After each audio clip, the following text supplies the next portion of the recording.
Curse of the Kichai Shaman. Chapter 23. The Next Attempt. Back on Tuesday the 17th of October, David was still working at the Washington on the Brazos historical site. It had been 8 days since the shootout that the Order of Nergal assassins had with police. David was hoping that the danger had passed, but he still kept his guard up. At work, they had completed the dig at the Hatfields exchange site where they found foundation bricks aligned with the corner of the building. They had also found assorted artifacts including nails, broken glass, pieces of bricks, and pottery shards. Some of the glass was melted, which was indicative of a fire that burnt down Hatfield's exchange in the 1850s. It was then rebuilt on the same site. All these artifacts were bagged, and each bag was given a field specimen number that denoted the area and level in that area that these artifacts came from. They have a field lab on site, and David spent Tuesday in the lab washing, drying, and sorting the artifacts that had come from the Hatfield's exchange site. He finished a little before the end of the day and went over and watched them doing a detailed magnetometer survey of another site that they would be digging during the next few days. This was the site of Hall and Lots Tavern that was built in 1835. In 1836, David Crockett stayed there on January the 23rd on his way to defend the Alamo. It burnt down in the 1850s and was not rebuilt. The detailed magnetometer survey would be ready the next day, and they would start digging in that site Wednesday morning, the 18th of October. After work on that Tuesday, October 17th, David went out to his truck. He was still paranoid, and every time he drove his truck, he ran the air conditioner for 5 minutes while he waited outside and checked the camera for anybody messing with it. That day, he did not see anything, so he got in and drove 20 minutes to his hotel in Navasota. At the hotel, he ran into Cindy and Jacob from work in the lobby. They asked David if he wanted to go to Carol's Drive-In to get a burger for dinner, and David agreed. David offered to drive, so they went out to his truck, and he drove them to Carol's. At Carol's, they all ordered burgers, fries, and a soda, as they usually did. They talked about the new dig site that they would be starting in the morning. It had been 8 days since the shooting, and nobody brought it up in the conversation they had during dinner. After dinner, David drove them back to the hotel, and everyone went to their rooms. David went into his room and took a shower. After his shower, he called Helene on the phone like he often did after work. Helene talked about her day and that she had been working with Bear. She said she got him trained to go to his crate from anywhere he was in the house by just saying, "Zwinger." Helene also suggested that they go hiking at McKinney Falls State Park on Saturday the 21st of October since the weather was turning mild. She wanted to go there because she could take Bear on a leash as dogs on leashes were allowed. The park was only a 20-minute drive from their house, and she thought that it would be a nice distraction. David agreed that they could go there on Saturday. After his call with Helene, David laid in bed and watched television. About 9:30 p.m., he turned off the television and tried to sleep. David was walking in a field with tall grass at night in the pitch black with only a sliver of a crescent moon in the sky. He could see a campfire off in the distance, so he walked towards it. There was somebody sitting on the ground beside the fire. As he got closer, he could see that it was a bison dung fire, and the last Kichai shaman Nick Estaka was sitting next to it. Nick saw David and said, "I am glad you found me like this. The curse is still strong against you. The one that is cursed has sent his agents to harm you. Remember that you are a warrior for good. Be brave in battle, and you will be victorious against this foe. Evil will be destroyed in the end. I have no further details because it has not come to pass yet." There was a deep, rumbling growl like a bison makes, and Nick said, "I have to go now." He got up and quickly walked off into the darkness. David stood there and stared into the fire. The light started to get brighter. Then he woke up, and the light of the dawn was coming through the gap in the curtains of his hotel window. He had been dreaming again. Just then, his morning alarm went off.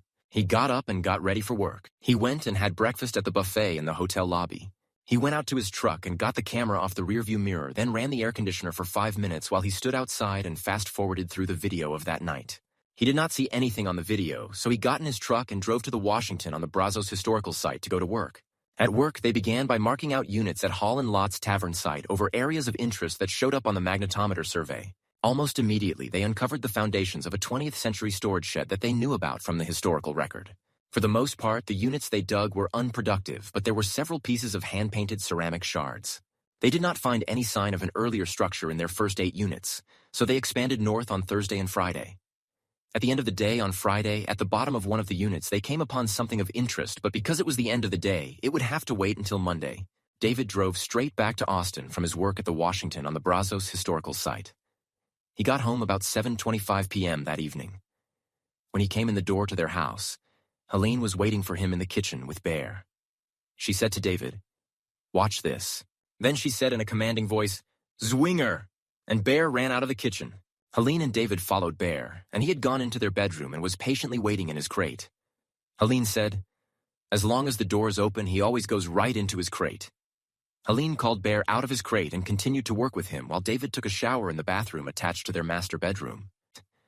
Helene ordered a pizza to be delivered for dinner, and after dinner, David and Helene sat in their office and looked at stuff on their computers.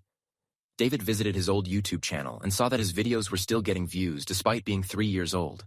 Before David went to bed, he got out a small cooler from storage and washed it in the yard in preparation for their trip to McKinney Falls State Park the next morning. He also put the phone number for the park's front office in his phone contacts, as well as the number to the Austin Police Department. Helene got Bear's traveling food and water dish ready to go also. They went to bed around 10:30 p.m. and woke up at 6:45 a.m. in the morning. David cooked some bacon while Helene cooked some eggs, and they had breakfast. After they ate, David packed the cooler with some sports drinks and made some ham and turkey sandwiches, which he put in sandwich bags and put in the cooler with some ice. He packed their water shoes and a change of socks along with food, water, and Bear's bowls into a carry bag. Helene took that time to put a leash on Bear and reinforce the commands she would use when walking him. Helene was excited. She had never taken Bear out in public. Bear really was an exceptionally smart and well-trained dog. They both took their pistols and carried them in their waistband holsters. They left home about 7:45 a.m. in David's truck. They stopped and got gas, then drove 20 minutes to McKinney Falls State Park. It was about 8:20 a.m. when they pulled into the park and paid $12 to get in. They pulled down the entrance road and took the first right and drove down and parked in the Lower Falls parking area. They got out and immediately headed to the Homestead Trail. The trailhead was at the end of the road just down from the parking area. David carried the small cooler, and his GoPro camera, and Helene hung the travel bag on her shoulder with its long strap. She had Bear on a leash held in her right hand. They walked down the Homestead Trail and came to where they had to cross Onion Creek. They stopped and changed into their water shoes, crossed through the water, then stopped and changed back into their walking shoes. Helene had a gallon Ziploc bag that she put her and David's wet water shoes in before putting it back in the travel bag. They kept to the right on the trail and went past the grist mill and then took a left and went up the Homestead Shortcut Trail. They did not want to walk the full 3-mile trail, so they went up the shortcut planning on coming down the regular trail to the picnic area where they planned on having lunch. David was videoing the entire time with his GoPro in his right hand and the small cooler in his left hand. While David, Helene, and Bear were enjoying their time at the park, the forces of the Order of Nergal were aligned against them. Sicarius was up and monitoring the GPS device that the Monicus brothers had put on David's truck. When Sicarius saw David's truck start to move, he woke up his brother Oxysor. When they saw that his truck had gone to McKinney Falls State Park, they quickly grabbed their Glock 22 40 caliber pistols, locked and loaded them, put the safety on, and put them in their waistband concealed holsters. They quickly left the Holiday Inn hotel they were staying in and proceeded directly to the state park in their black Jeep Gladiator. They took Middle Fiskville Road onto East Koenig Lane. Then they went up to US 290 East and took US 183 South. They had to pay a toll, and then turned right on McKinney Falls Parkway and had to pay to enter the park. Then they took a right and drove down to the Lower Falls parking area. They saw David's truck at the Lower Falls parking area in the nearest parking spot to the Homestead Trailhead. They parked on the other end of the parking area. They decided that Oxysor would wait on the trail just down from the trailhead in case David came back that way, while Sicarius would go on the hunt down the Homestead Trail. Oxysor went a couple 100 yards down the trail with Sicarius, and then found a spot in the tree line where he could hide in the shade.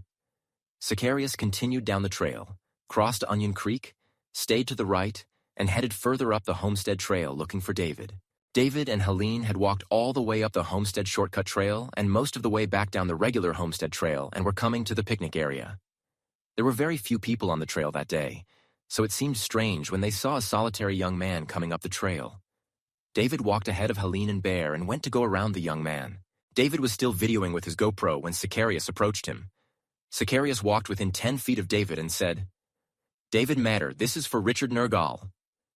While he was saying that, he quickly drew his Glock 22 40 caliber pistol out of his waistband, pointed the pistol square at David's chest, and pulled the trigger. David, seeing Sicarius draw his pistol, dropped his camera and cooler and began to reach for his Sig Sauer P238 380 pistol, but Sicarius had the drop on him. When Sicarius pulled the trigger, nothing happened. He, in his haste, had forgotten to take the safety off. Then, in a panic, he racked the Glock pistol, ejecting a round and chambering a new one. Helene, when she saw the gun, had released Bear from his leash and had said, "Packin'." David, during this time, was able to draw his pistol out and went to aim it at Sicarius, but in that instant, Bear shot past David, and like lightning closed the gap between them, and had bit onto the base of Sicarius's hand, making him drop his Glock 22. David had drawn his pistol, and had it aimed squarely at Sicarius. Helene, seeing that Sicarius was now unarmed, and David had his pistol pointed at him, said, "Aus!" Bear let go of Sicarius's hand and returned to Helene. Sicarius, seeing that David now had the drop on him, and he was unarmed, turned, and began running away, abandoning his Glock 22 on the ground in front of David. Helene releashed Bear and then said, "Gib laut," and Bear began to bark. This made Sicarius run faster. Seeing that the initial threat had passed, David holstered his Sig Sauer P238 and picked up his camera, which was still videoing, and began quickly walking after Sicarius, while he got out his phone and went into his contacts and called the front office of the park. David reported to the Texas Parks and Wildlife Department warden that a man had pulled a pistol on him at the picnic area on the Homestead Trail, and that he was running back up the trail with a bleeding hand. Helene, thinking quickly, went into the carry bag and took the water shoes out of the gallon Ziploc bag, picked up the pistol that Sicarius had dropped, and put it in the Ziploc bag and put it all back in the travel bag. Then she slung the travel bag on her shoulder and took Bear's leash in her right hand, and grabbed the cooler in her left hand and followed David. Sicarius ran back down the trail and disappeared around a curve. By the time David got around the curve in the trail, Sicarius was past the gristmill and about to cross Onion Creek.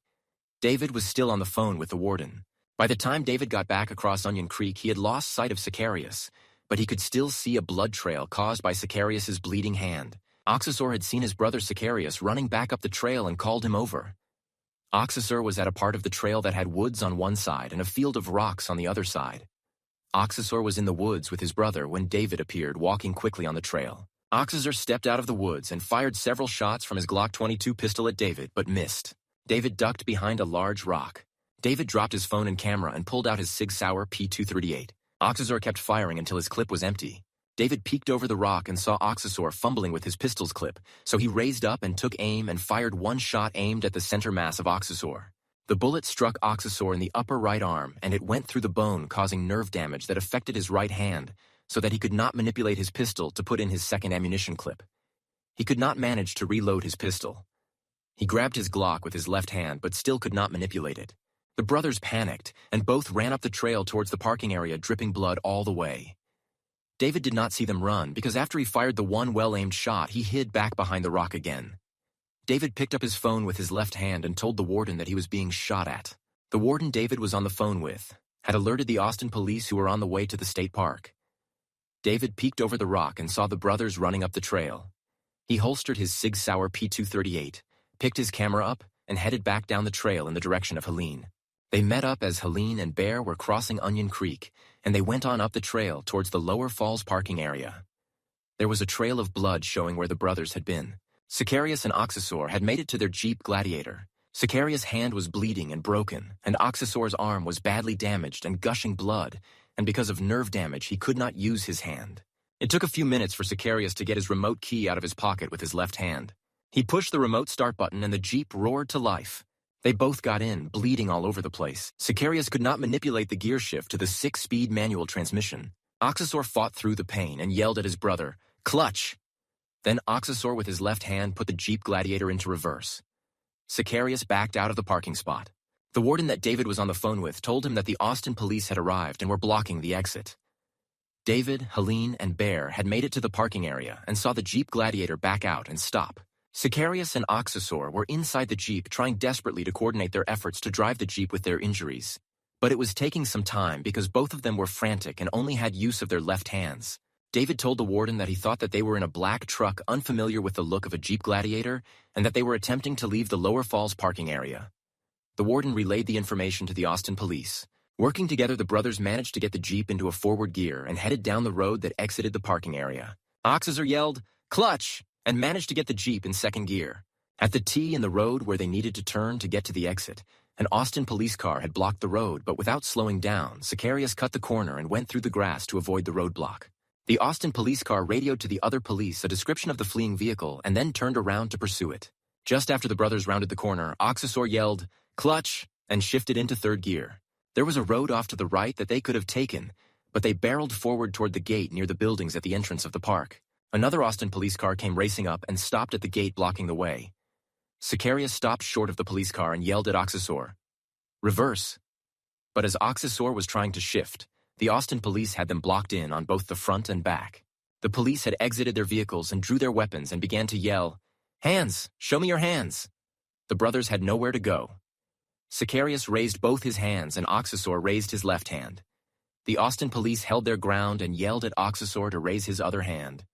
Oxysor yelled back, "I can't. I am shot." The Austin police behind the Jeep moved to the left side of it so as not to be in a crossfire situation. An Austin police officer at the front of the vehicle yelled, "Passenger, keep your hands where we can see them and slowly exit the vehicle and lay face down with your arms out." Oxysor exited the Jeep with his good arm out and laid on his face on the ground. The police officer then yelled, "Driver, keep your hands out and exit the vehicle and lay on your face. Do it now." Sicarius opened his door and got out and laid on the ground with his hands out. When he did, the Jeep started rolling forward slowly and ended up colliding with the police car in front and stopped. By this time, even more police had arrived on the scene. They held the brothers at gunpoint for a few minutes while they planned to approach them. They got a team together with 2 shields and put on latex gloves. Then, as a group, they first approached Oxysor. Oxysor screamed when they handcuffed him because of his injured arm. They then approached Sicarius and handcuffed him. He too was in pain because of his broken hand. They rolled Oxysor on his side and spotted his Glock 22 in its holster in his waistband. They removed it. The pistol was empty and did not have a magazine in it as Oxysor was unable to reload it after being shot by David. The police cut his shirt off and applied a tourniquet to his injured arm. They asked Sicarius where all he was injured and he said, "Just in my hand." The Austin police called for emergency medical assistance on their radios. About 5 minutes later, the ambulance arrived, and shortly after another ambulance arrived once it was reported that there were 2 men injured. Oxysor was the worst off, so he was the first to be transported under guard to Del Seaton Medical Center 15 minutes away. Then Sicarius was transported to the same hospital under guard. The Austin police then started their investigation. David was still on the phone with the warden when an Austin police car pulled all the way down to the Lower Falls parking area. The warden asked David if he could see the Austin police, and David said that he could. The warden told David to contact the police, and once David did, the warden ended the call. David had met Officer Ramirez and Officer Warren at the Lower Falls parking area. David went up to them and told them that the 2 suspects had tried to shoot him. He told the officers that Helene and he were armed, and the officers took their pistols off of them. David then said that Helene had one of the men's pistols in her travel bag, and the officer went in the travel bag and took the Glock 22 pistol that was in the gallon Ziploc bag. David said he had the initial assault on camera, and he showed them his camera video while they were standing in the parking area. It took David a few minutes to find the part of the video where Sicarius had initially come up to him. Once he did, he showed Officer Ramirez. In the video, you can clearly see Sicarius pulling out his Glock 22 pistol, pointing it at David and saying, "David Matter, this is for Richard Nergal. This was the point where David dropped the camera while reaching for his Sig Sauer P238. You could not see anything but the ground on the video, but you could clearly hear the audio of Sicarius racking his pistol as Helene said, "Packin'." And then you hear Sicarius screaming in pain when Bear bit the base of his hand. Then on the video you hear Helene say, "Ouse," as she commanded Bear to let go. David told the officer that by that time he had drawn his weapon, and the man ran away. You see in the video that David picks the camera back up and you can see the man running off in the distance as Bear was barking. Officer Ramirez watched the whole video while standing there. The video came to the part where Oxysor shot at David. You can see the camera fall and you cannot see the men in the video, but you hear the shots at David. You can clearly count 15 shots coming from Oxysor's Glock 22. Then a moment of quiet and you hear David's 1 shot. There's a minute of silence and then you see David pick the camera up and head back up the trail towards Onion Creek and Helene. Then the video shows the trail as David, Helene, and Bear walk towards the Lower Falls parking area. In the video, you can see in the distance the black Jeep Gladiator back out and stop for a while and then move forward down the Lower Falls parking area road. Officer Ramirez asked David to wait in the parking area. Helene took this time to get Bear's food and water out and feed him and let him get a drink. About 30 minutes later, a police detective arrived. Officer Ramirez introduced David to Detective Ertel. Officer Ramirez told Detective Ertel that David had a video of the assault, so David ran the video back and played the whole thing for Detective Ertel. This took about 15 minutes. Then Detective Ertel asked if David could take him to the spots where all this happened, and then after that, come to the police station and make a report. David asked if Helene could take Bear back to their home in his truck and then meet them at the police station. Detective Ertel agreed, and Helene left with Bear in David's truck while David, Detective Ertel, Officer Ramirez, Officer Warren, and other officers walked back up the Homestead Trail. There was a clear trail of blood. The first place they stopped at was the rock David had sheltered behind while being shot at. David pointed over to where the men were when Oxysor fired at him. The officers strung yellow crime scene tape up from the rock to where the men had been. They found the one spent casing from David's Sig Sauer P238 and most of the 15 casings from Oxysor's Glock 22, as well as an empty clip laying on the ground in that area. Next, they went further up the trail, crossed Onion Creek, and David found the spot where Sicarius had initially come up to him. It was made easy to find because the blood trail ended there. They found the bullet that Sicarius had ejected from his Glock 22 when he panicked and had left the safety on. The crime scene investigators marked this area off with yellow crime scene tape and put down a marker beside the one bullet and took a picture with a camera before collecting it. David and Detective Ertel then walked back to the Lower Falls parking area, and Detective Ertel took David to the Austin police station. When they got there, Helene was waiting. They took Helene and David to a room with desks, and they sat beside Detective Ertel's desk. She had brought the report from Nolan Investigations and asked if they could make copies of it all, as it was the original and only one she had. Detective Ertel called a technician, and he took the report from Helene and David's GoPro camera to make copies of it all. Detective Ertel asked David to start at the beginning. David asked, "How much time do you have?" Detective Ertel then said, "We will take as much time as necessary." David said that it all started when he was working in Oklahoma, and Richard Nergal started trying to drug him. He said Richard was in a cult called the Order of Nergal, and that he had put ether on his air conditioner intakes and the rohypnol in his drinks. He told Detective Ertel of the drunk driving arrest in Anadarko, Oklahoma. He told of the car chase where he was shot at, and how he found the house where the women hostages were being kept, which led to the death of Jeff Carrico in Cleveland County, Oklahoma.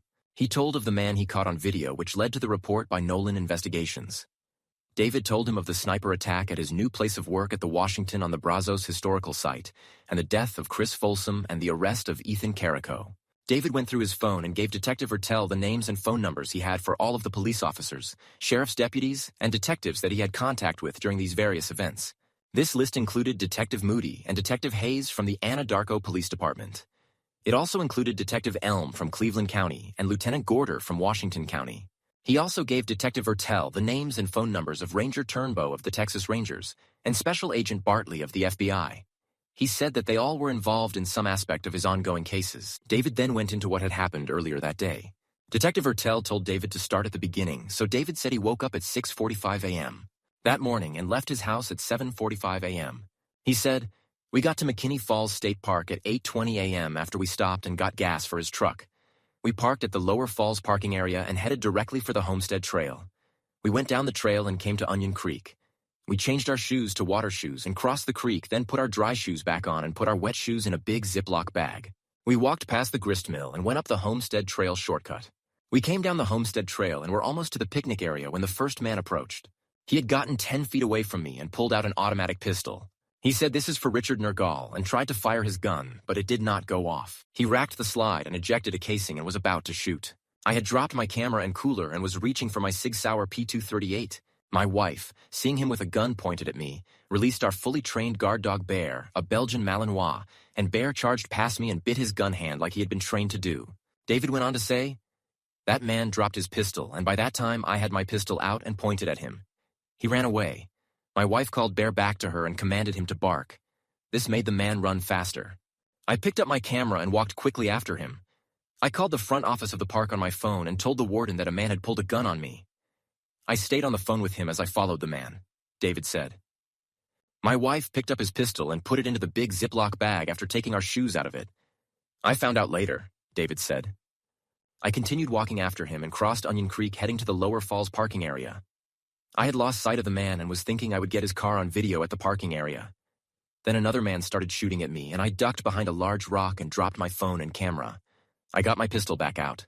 The guy fired a bunch of shots and stopped. I peeked from behind the rock and saw him reloading his pistol. I aimed and fired one shot and saw it hit him and he dropped his pistol. I ducked back behind the rock," David told the detective. The man picked up his pistol with his left hand but could not reload it. I saw this when peeking out from behind the rock as I picked up the phone and told the warden I was being shot at. The two men started running for the parking area. I was shaken by being shot at and ran back up to Onion Creek and met my wife. Together we made our way to the parking area and saw a black truck backing out. It sat there a while, then started moving forward. The truck left the area, and when we saw a police car, my wife and I went to the officer and surrendered our pistols. I then showed the officer the video on my GoPro camera. From there, we were asked to come to the police station. David finished his description of the events that had taken place. Detective Ertel asked if the Austin police could make a copy of his and Helene's phone, and David and Helene had agreed. They were at the police department until after 9 p.m. While they copied the Nolan investigations report, the videos on the compact disc in the Nolan report, their phones, and David's GoPro camera from earlier that day. David and Helene did not get home until 9:36 p.m. That night,